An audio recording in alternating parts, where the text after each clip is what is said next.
अब भक्ति का दुख दूर करने के लिए नारद जी प्रयास में लगे हैं, प्रयास करते हैं। इसी प्रसंग को मैं आप लोगों के सामने श्री भागवत के अनुसार रख रहा हूं। संस्कृत या हिंदी की कोई बढ़िया वाचक मैं नहीं हूं, मैं तो केवल अभ्यासरत हूं, इसलिए कहीं भूल से कोई त्रुटि हो जाए या उच्चारण सही ढंग से न हो पाए तो सभी गुरुजनों से, साधु संतों से मैं विनम्र और बारंबार सर झुकाकर उनसे क्षमा चाहता हूं। जिन्हें अच्छा लगे वे मेरे इस पाठ को सब्सक्राइब कर सकते हैं, लाइक कर सकते हैं। मैं लोगों के कहने पर हिंदी रूपांतर और अंत में संस्कृत या बीच में थोड़ा बहुत संस्कृत का श्लोक दे रहा हूं ताकि सुनने वाले को रोचक लगे। जैसा मांग थी उसके अनुसार मुझे अपने को बदलना पड़ा है। मैं आद्याशक्ति माँ जगतजननी जगदम्बा से, आदि पुरुष भगवान नारायण से मैं बारंबार प्रार्थना करता हूँ कि अगर कोई त्रुटि रह जाए तो अपना बालक समझ कर मुझे क्षमा। जो लड़िका चिगड़ी करे मातु पितु मोद भरे, ऐसा जानकर हमें क्षमा कर और मार्ग प्रशस्त करे। बोले श्री लक्ष्मी नारायण भगवान की जय।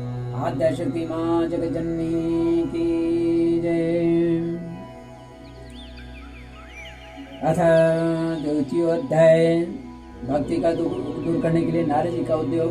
नारद उवाच वृथा खेदयसे बाले अहो चिन्तातुरा कथं श्रीकृष्ण चरणाम्बोजं स्मरदुःखं गमिष्यति।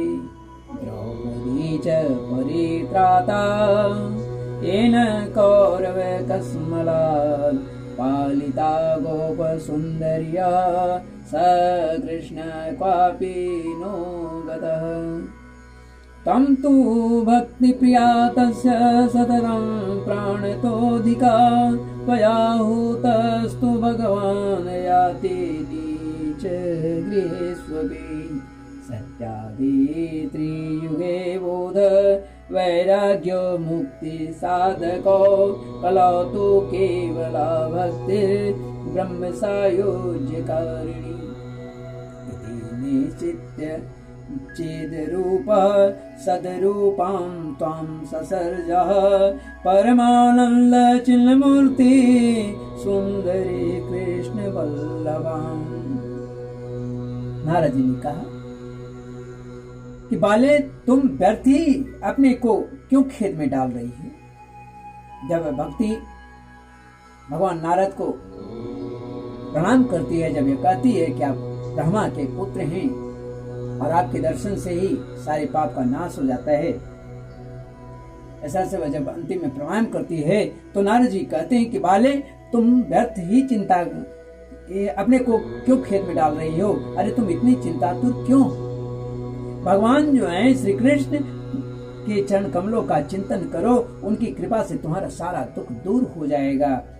जिन्होंने कौरवों के अत्याचार से द्रौपदी की रक्षा की थी और गोप सुंदरियों को शनाथ किया था, वे श्री कृष्ण कहीं चले थोड़े गए हैं। फिर तुम तो भक्ति और सदा उन्हें प्राणों से प्यारी हो। तुम्हारे बुलाने पर तो भगवान नीचों के घर में भी चले जाते हैं। सत्य, त्रेता और द्वापर, इन तीन युगों में ज्ञान और वैराग्य मुक्ति के साधन थे, किंतु कलयुग में तो केवल भक्ति ही ब्रह्म सायुज्य अर्थात मोक्ष की प्राप्ति कराने वाली है। यह सोचकर ही परमानंद चिन्ह मूर्ति ज्ञान स्वरूप श्री हरि ने अपने सत्य स्वरूप से तुम्हें रचा है। तुम साक्षात श्री कृष्ण की प्रिया और परम सुंदरी हो। बद्धाञ्जलिं त्वया पृष्टं किं करोमीति चैकदा तां तदा ज्ञापयत् कृष्णो मद्भक्तान् पोषेति च अंगीकृतं त्वया तद्वै प्रसन्नो भूतधरीस्तदा मुक्तिं दासीं ददौ तोभ्यं ज्ञानवैराग्याभिमो पोषणं स्वेन रूपेण वैकुण्ठे त्वं करोषि च भूमौ भक्तविपोषाय छायारूपं त्वया कृतम्। एक बार तुमने हाथ जोड़कर पूछा था कि मैं क्या करूं। एक बार जब तुमने हाथ जोड़कर पूछा था कि मैं क्या करूं, तब भगवान ने तुम्हें यही आज्ञा दी थी कि मेरे भक्तों का पोषण, मेरे भक्तों की रक्षा करो। तुमने भगवान की वह आज्ञा स्वीकार कर ली। इससे तुम पर श्रीहरि बहुत प्रसन्न हुए और तुम्हारी सेवा करने के लिए मुक्ति को तुम्हें दासी के रूप में दे दिया। इन ज्ञान वैराग को पुत्रों के रूप में, ज्ञान और वैराग को पुत्र के रूप में दिया। तुम अपने साक्षात स्वरूप से वैकुंठ धाम में ही भक्तों का पोषण करती। भूलोक में तो तुमने उनकी पुष्टि के लिए केवल छाया रूप धारण कर रखी, छाया रूप धारण कर रखा है।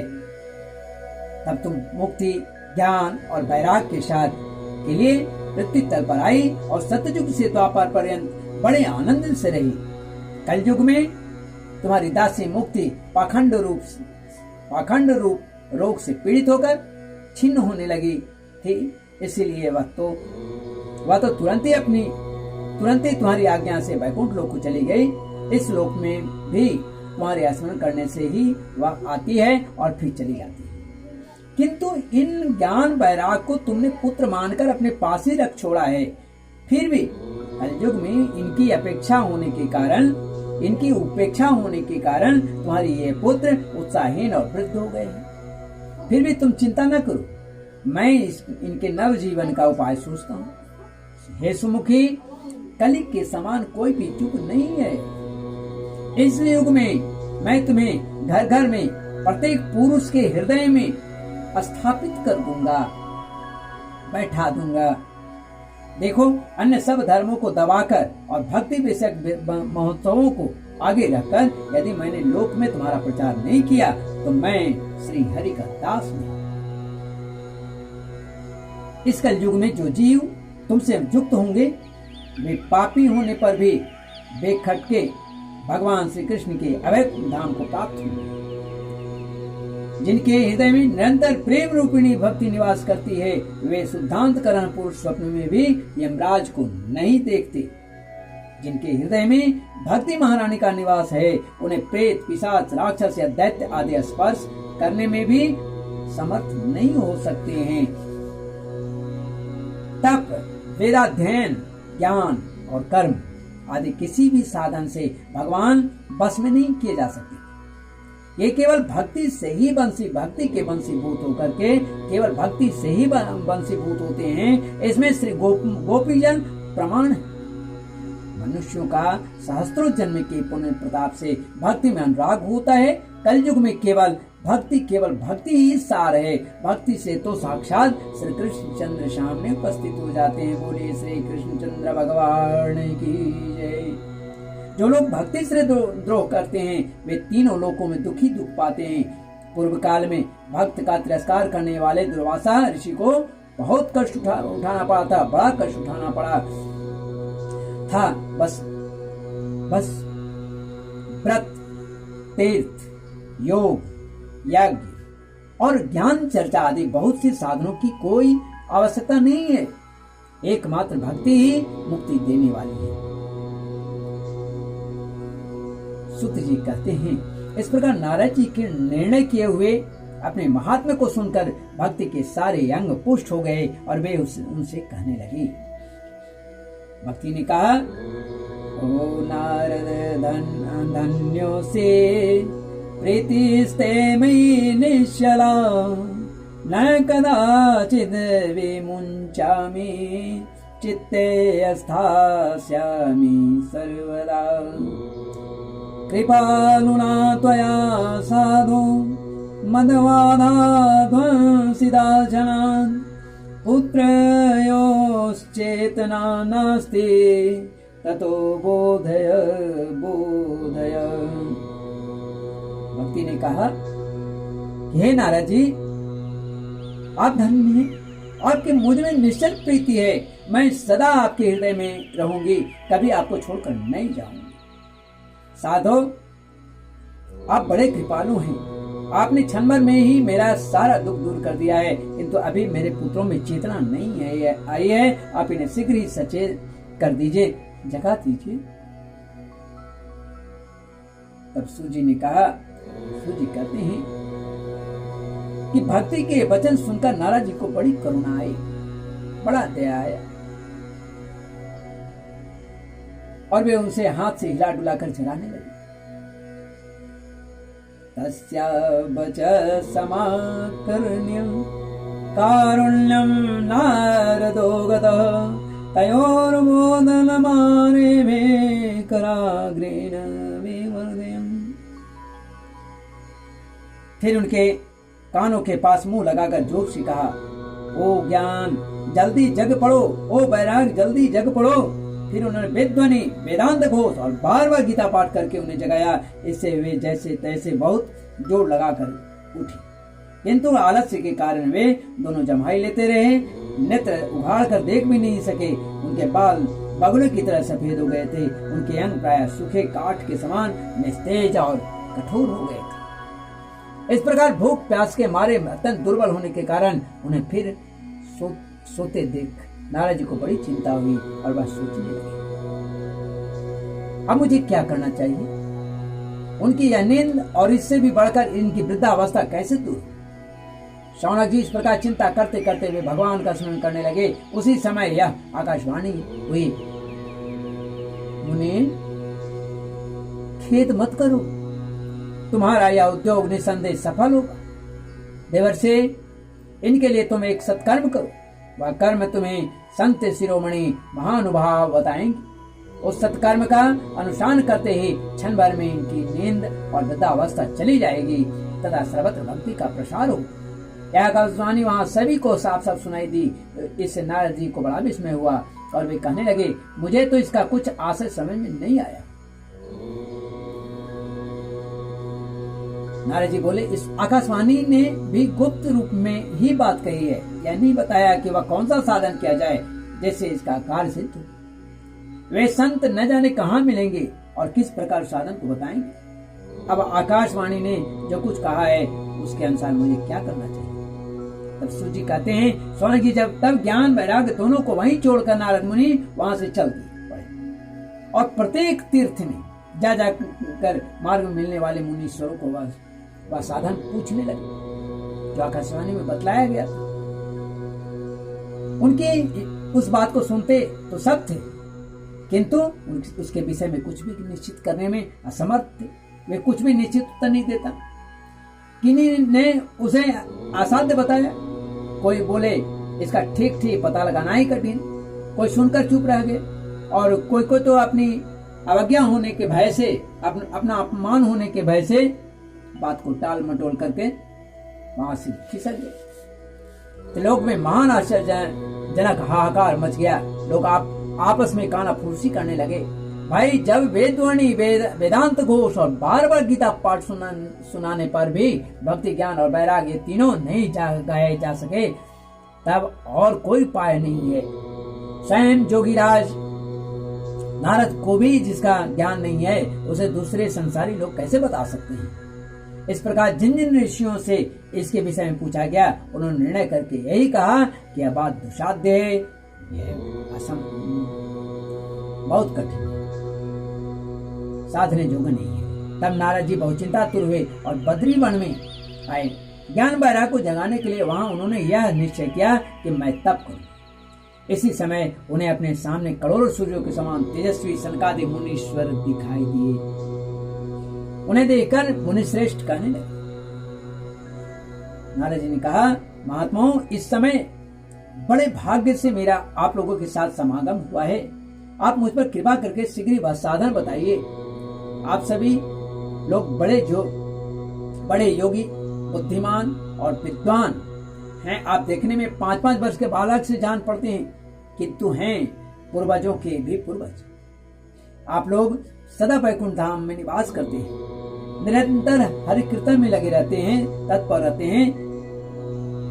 भगवत लीला मृत्तिका है, यानी भगवत लीला मृत्तिका कला होने के कारण भगवत लीला नृत्य लिखा है।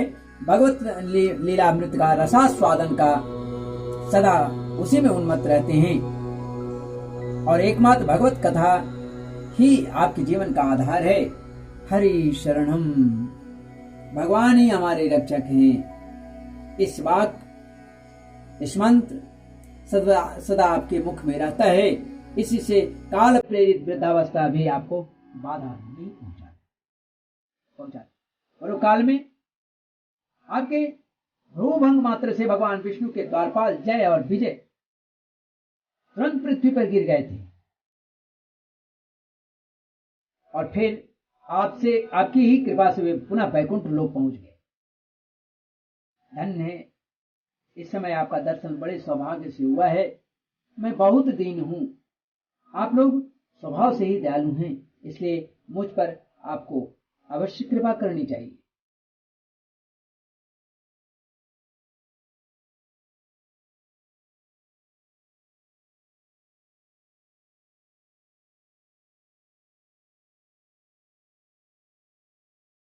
अवश्य कृपा करनी चाहिए। तो बताइए, आकाशवाणी ने जिसके विषय में कहा है वह कौन सा साधन है और मुझे किस प्रकार उसका अनुष्ठान करनी चाहिए? आप इसका विस्तार से वर्णन कीजिए। भक्ति और ज्ञान वैराग को किस प्रकार सुख मिलता है और किस तरह इनकी प्रेम पूर्वक सब वर्णों में प्रतिष्ठा की जाती है। इस तरह से सनकादि से जब देवर्षि ने पूछा तो सनकादि ने कहा कि देवर्षि, मां चिंतां कुरु देवर्षे हर्षं चित्ते समावह उपायः सुख साध्योत्र वर्तते पूर्व एव ही। देवर्षि, आप चिंता न करें, मन में प्रसन्न हो। उनके उद्धार का एक सरल उपाय पहले से ही विद्यमान है। नारद जी, आप धन्य हैं।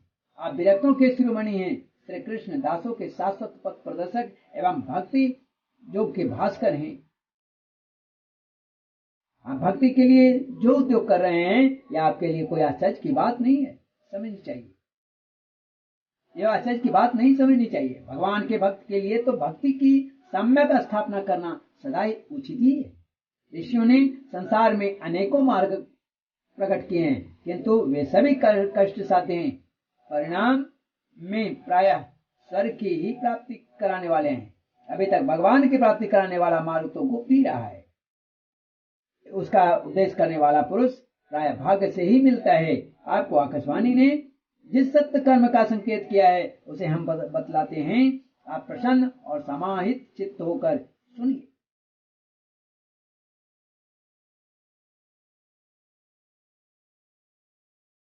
द्रव्य यज्ञा तपो यज्ञा योग यज्ञा तथा परे स्वाध्याय ज्ञान यज्ञाश्च हेतु कर्म विसूचका। नारद जी, द्रव्य यज्ञ, तपो यज्ञ, योग यज्ञ और स्वाध्याय रूप ज्ञान यज्ञ, ये सब तो स्वर्ग आदि की प्राप्ति कराने वाले कर्म की ही ओर संकेत करती है। पंडितों ने ज्ञान यज्ञ को ही सत्कर्म यानी मुक्तिदायक कर्म का सूचक माना है। वह श्रीमद् भागवत का पारायण है, जिसका गान सुख आदि महानुभावों ने किया है। उनके शब्द सुनने से ही भक्ति, ज्ञान और वैराग्य को बड़ा बल मिलेगा। इसके ज्ञान वैराग्य का कष्ट मिट जाएगा और भक्ति को आनंद मिलेगा। सिंह की गर्जना सुनकर जैसे भेड़िए भाग जाते हैं, उसी प्रकार श्रीमद् भागवत की ध्वनि से कलयुग के सारे दोष नष्ट हो जाएं। तब क्या होगा? ज्ञान वैराग्य संयुक्ता भक्ति प्रेम रसावहा प्रतिगेयं प्रति जनम ततः क्रीडां करिष्यति। तब प्रेम रस प्रवाहित करने वाली भक्ति ज्ञान और वैराग्य को साथ लेकर प्रत्येक घर और व्यक्ति के हृदय में क्रीड़ा करेगी। महाराज ने कहा, मैं वेद वेदांत की ध्वनि और गीता पाठ करके उन्हें बहुत जगाया, किंतु फिर भी कि भक्ति ज्ञान वैराग्य तीनों नहीं जगे। ऐसी स्थिति में श्रीमद् भागवत सुनाने से वे कैसे जगेंगे? क्योंकि उस कथा के प्रत्येक श्लोक और प्रत्येक पद में भी वेदों का ही तो सारांश है। आप लोग शरणागत वत्सल हैं तथा आपका दर्शन कभी व्यर्थ नहीं होता है। इसलिए मेरा यह संदेह दूर कीजिए, कि दूर कर दीजिए, इस कार्य में विलंब न कीजिए। सनकादि ने कहा, वेदोपनिषदां सारांजाता भागवती कथा अत्युत्तमा ततो भाति पृथग्भूता फलाकृति आमूलाग्रं रसस्तिष्ठन्नास्तेन स्वाद्यते यथा स भूयसं पृथग्भूत फले विश्वमनोहरम्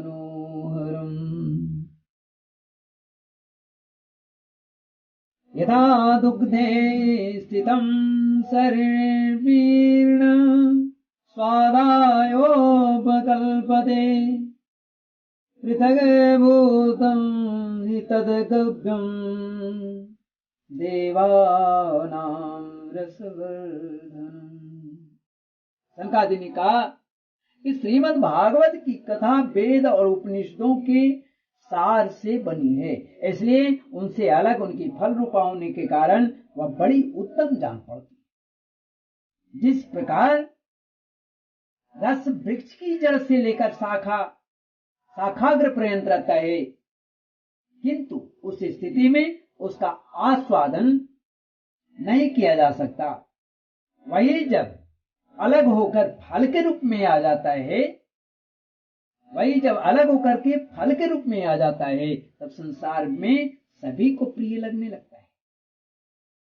दूध में घी रहता ही, किंतु उस समय उसका अलग स्वाद नहीं मिलता, किंतु देवताओं के लिए भी स्वादवर्धक हो जाता है।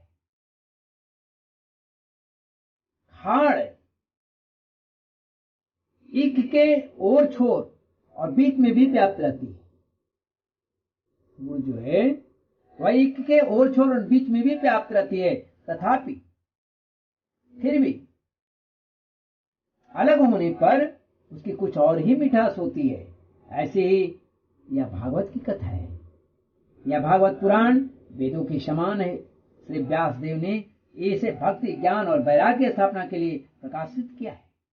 पूर्व काल में जिस समय वेद वेदांत के पारगामी और गीता की भी रचना करने वाले भगवान व्यास देव खिन्न होकर अज्ञान समुद्र में गोते खा रहे थे, उस समय आपने ही उन्हें 4 श्लोकों में इसका उपदेश किया था। उसे सुनते ही इनकी सारी चिंताएं दूर हो गई थी। फिर इसमें आपको आश्चर्य क्यों हो रहा है जो आप हमसे प्रश्न कर रहे हैं? आपको उन्हें शोक और दुख का विनाश करने वाला श्रीमद् भागवत पुराण ही सुनाना चाहिए। इस तरह से जब सनकादि ने भगवान नारद को, देवर्षि नारद को जब कहा, तब नारद जी ने कहा, उन्होंने सनकादि का को की बड़ाई करते हुए कहा, नारदवाच यद दर्शनम च विनिहंत शुभानि सद्य श्रेयस्तनोति भवदुःखदवार्दितानां निशेष शेष मुख गीत कथैक पाना प्रेम प्रकाश कृते शरणं गतोऽस्मि। भाग्योदयेन बहुजन्म समर्जितेन सत्सङ्गं च लभते पुरुषो यदा वै। अज्ञान हेतु कृत्रिमो मदान्धकार नासं विधाय हे तदोदयते विवेक। नारद जी ने कहा कि हे महानुभावों, आपका दर्शन जीव के संपूर्ण पापों को तत्काल नष्ट कर देता है और जो संसार दुख रूप दावानल से तपे हुए हैं उन पर शीघ्र ही शांति की वर्षा करता है। आप निरंतर शेष जी के सहस्त्र मुखों से गाए हुए भागवत कथा मृत्यु का ही पान करते रहते हैं। मैं प्रेम लक्षणा भक्ति का प्रकाश करने के उद्देश्य से आपकी शरण लेता हूँ। जब अनेकों जन्मों के संचित पुण्य पुंज का उदय होने से मनुष्य को सत्संग मिलता है, तब वह उसके अज्ञान जनित मोह और मद रूप अंधकार का नाश करके विवेक उदय होता है। विवेक उदय होता है। इस तरह यहाँ से द्वितीय खंड का हिंदी रूपांतर समाप्त। पुनः द्वितीय खंड की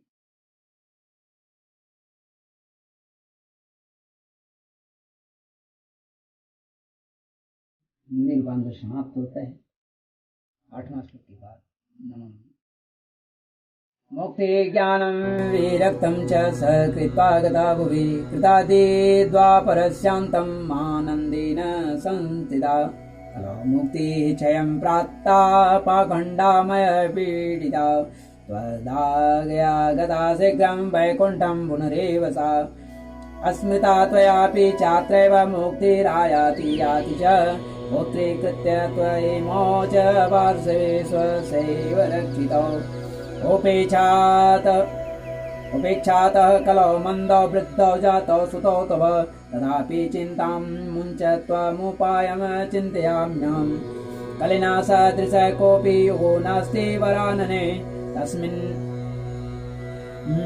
तस्मिन् त्वां स्थापयिष्यामि गेहे गेहे जने जने अन्यधर्मांस्तिरस्कृत्य पुरस्कृत्य महोत्सवान् तदा न हरिर्दासो लोके त्वां न प्रवर्ते त्वदन्विताश्च ये जीवा भविष्यन्ति कलाभ्यः पापिनोऽपि गमिष्यन्ति निर्भयं कृष्णमन्दिरम् येषां चित्ते वसेद्भक्तिः सर्वदा प्रेमरूपिणी न ते पश्यन्ति कीनाशं स्वप्नेऽप्यमलमूर्तयः न प्रेतो न पिशाचो वा राक्षसो वा सुरोऽपि वा भक्तियुक्तमनस्कानाम् अस्पर्शेन न प्रभुर्भवेत् न तपोभिर्न वेदैश्च न ज्ञानेनापि कर्मणा हरेर्हे साधेत भक्त्या प्रमाणं तत्र गोपिका नृणां जन्म सहस्रेण भक्तो प्रीतिर्हि जायते कलो भक्तिर्भक्त्या कृष्णपुरपुरै स्थितः भक्तिद्रोहकराय च ते सीदन्ति जगत्त्रये दुर्वासा दुःखमापन्न पुरा भक्त विनिन्दक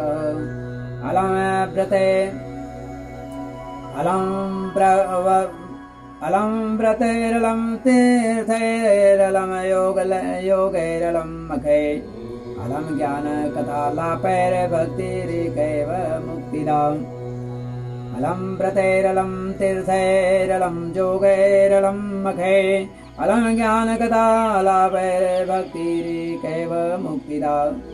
उवाच इति नारद निर्णीतं स्वमात्म्यं निशम्य सा सर्वांगपुष्टि संयुक्ता नारदं वाक्यमब्रवीत्। ना भक्तिरुवाच ओ नारद धन्योऽसि प्रीतिस्ते मयि निश्चला न कदाचित् विमुञ्चामि चित्ते स्थास्यामि सर्वदा कृपालुना त्वया साधो मद्बाधाध्वंसिताशनान् पौत्रेयोश्चेतना नास्ति ततो बोधय बोधय सुदवाच तस्यावजा समाकर्ण्य कारुण्यं नारदो गतः तयोर्बोधनमारे विकाराग्रेण विमर्दयन् मुखं संयोज्य कर्णान्ते शब्दमुच्चैः समुच्चरन् ज्ञानप्रबोध्यतां शीघ्रं रे वैराग्य प्रबोध्यताम् वेदान्तघोषैश्च गीतापाठैर्मुहुर्मुहुः बोध्यमानो तदा तेन कथञ्चिच्चोत्थितो बलात् नेत्रैरनवलोकन्तो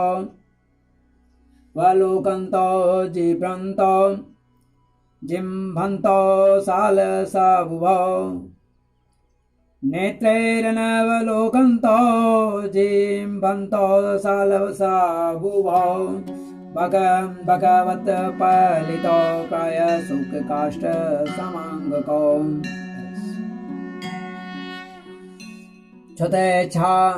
क्षुतेच्छामौतो निरीक्ष्यैव पुनः स्वपरायणो ऋषिश्चिन्तावरो जातः किं विधेयं वेति च ओ निद्रा कथं याति वृद्धत्वं च महत्तरं चिन्तयन्निति गोविन्दं स्मारयामास भार्गव व्योमवाणे तदैवाभून्मारिषे खिद्यतामिति उद्यम सबलस्तेयं भविष्यति न संशयः एतदर्थं तु सत्कर्म सुरर्षे त्वं समाचर तत्ते कर्माभिधास्यन्ति साधव साधुभूषणां सत्कर्मणि कृते तस्मिन् स निद्रा वृद्धतानयो गमिष्यति क्षणात्मभक्ति सर्वतः प्रसरिष्यति इत्याकाशवचः स्पष्टं तत् सर्वैरपि विश्रुतं नारदो विस्मयं लेभे नेदं ज्ञातुमिति भुवन् नारद उवाच अनयाकाशवाण्यापि गोप्यत्वेन निरूपितं किं वा तत् साधनं कार्यं येन कार्यं भवेत् तयोः क्व भविष्यन्ति सनस्तस्ते क्व भविष्यन्ति सनतस्ते कदा दास्यन्ति साधनम्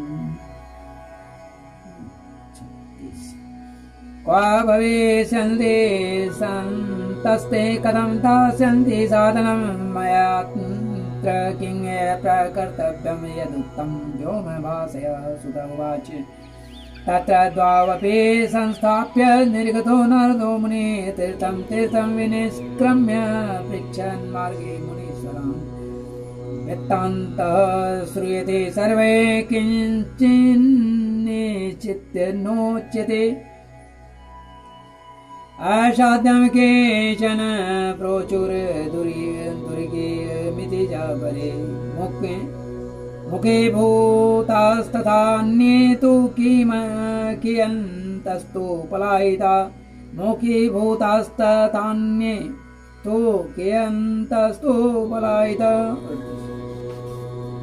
हाकारो महानासीत् त्रैलोक्ये विस्मयाव वेदान्तघोषैश्च गीतापाठैर्विबोधितं भक्तिज्ञानविरागाणां नोदतिष्ठत्रिकं यदा उपायो नापरोस्तीति कर्णे कर्णे जपञ्जना योगिना नारदेनापि स्वयं न ज्ञायते तु यत्कथं शक्यते वक्तुमितरैरिह मानुषे एव मृदिगणे पृष्ठे निर्नियोक्तं दुरासनं ततश्चिन्तातुरशोथ बद्रीवनमागत तपश्चरामि च प्रीति तदर्थं कृतनिश्चय तावद्दर्श पुरुतः सनकादिमुनीश्वरान् कोटिसूर्यसमाभाषानुवाच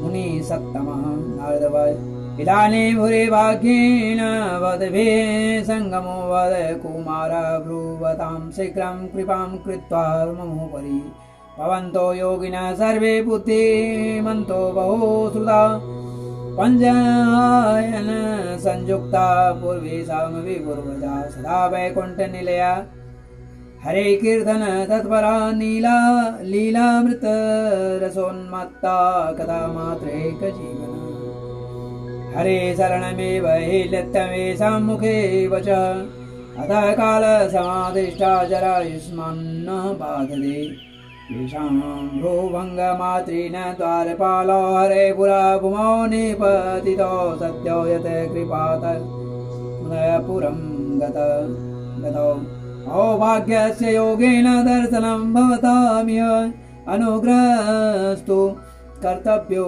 मयि दीने दयापरे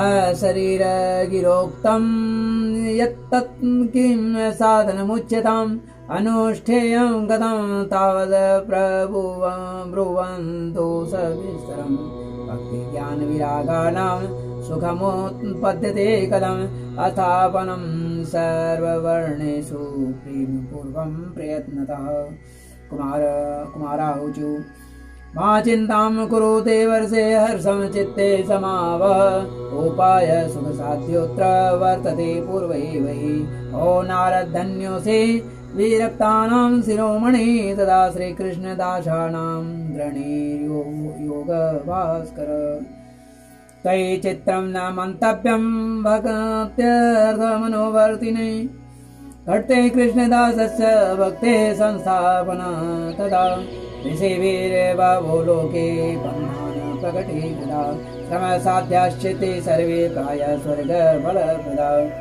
वैकुण्ठ साधक पन्था स तु गोप्यो हि वर्तते तस्योपदेष्टा पुरुष प्रायो भाग्येन लभ्यते तत्कर्म तव निर्दिष्टव्यो मा वाचतु यत्पुरा तदुच्यते शृणु स्वाध्याय स्थिरचेत्तः प्रसन्नरे तपोयज्ञा योगयज्ञस्तथा परे स्वाध्यायज्ञानयज्ञाश्च ते तु कर्म विसूचका सत्कर्म सुचको नूनं ज्ञानयज्ञ स्मृतो बुधे श्रीमद्भागवतालाभ स तु गीतसुखादिभिः भक्ति ज्ञान विरागाणां तद्घोषेण फलं महत् व्रजिष्यति द्वयो कष्टं सुखं भक्तेर्भविष्यति प्रलये गमिष्यन्ति श्रीमद्भागवतध्वने कलेर्दोषायिमे सर्वे सिंहशब्दाद्विकाइव ज्ञानवैराग्य संयुक्ता भक्ति प्रेम रसावा प्रतिज्ञेयं प्रतिजनं तथा क्रीडां करिष्यति वेद वेदांत घोषैश्च गीता पाठे प्रबोधितं भक्ति ज्ञान विरागाणां नोदतिष्ठत्रिकं यदा श्रीमद्भागवतालापात् तत् कथं मोदमेष्यति तत्कथासु तु वेदार्थं श्लोके श्लोके पदे पदे छिन्दन्तो संशयमहीनं भवन्तो मोघदर्शन विलम्बो नात्र कर्तव्य शरणागत वत्सला कुमाराहुचु वेदोपनिषदां सारात् जाता भागवती कदात्युत्तमा ततो भाति पृथग्भूता फलाकृति आमूलाग्रं रसस्तिष्ठन्नास्ते न स्वाद्यते यदा स भूयसं पृथग्भूतफले विश्वमनोहर यदा दुग्धे स्थितं सर्वीर्ण स्वादायोपकल्पते पृथग्भूतमेतद्गभ्यं देवानां रसवर्धनम् इक्षूणामपि मध्यान्तं शर्कराव्याप्य तिष्ठति पृथग्भूता च सा मिष्टा तथा भगवती कथा इदं भागवतं नाम पुराणं ब्रह्मसंहितं भक्ति ज्ञान विरागानां स्थापनाय प्रकाशितं वेदांत वेद सुस्नाते गीताया कर्तरी परितापवते व्यासे मुह्यत्य ज्ञानसागरे तदा त्वया पुरा प्रोक्तं चतुश्लोक समन्वितं तदीय श्रवणात् सद्यो निर्बाधो वादरायणम् तत्र ते विस्मयकेन यथा प्रश्न करो भवान् श्रीमद्भागवतं श्राव्यं शोकदुःख विनाशनम् नारद उवाच यद्दर्शनं च विनयल्लशुभाणि सद्य श्रेयस्तनोति दुःखदवादितानां निशेष मुखगीत कथैकपाणौ प्रेम प्रकाश कृते शरणं गतोऽस्मि भाग्योदयेन बहुजन्म समर्जितेन सत्सङ्गमं च लभते पुरुषो यदा मे अज्ञानेतु कृतमोहमनान्धकार नाशं विधाय हि तदोदयते विवेकः। इति श्रीपद्मपुराणे उत्तरखण्डे श्रीमद्भागवत महात्म्ये कुमार नारद संवादो नाम द्वितीयोऽध्याय। बोले श्री लक्ष्मी नारायण भगवान की जय। आद्य शक्ति माँ जगत जननी की जय। गौरी नंदन भगवान गणेश की जय। हे उमा महेश्वर भगवान की जय। जगत गुरु भगवान भोलेनाथ भगवान कृष्ण की जय। जगत पिता भगवान नारायण की जय। श्रीमन्नारायण नारायण नारायण हरि हर नारायण नारायण नारायण। हरि ओम तत्सत् हरि ओम तत्सत् हरि ओम।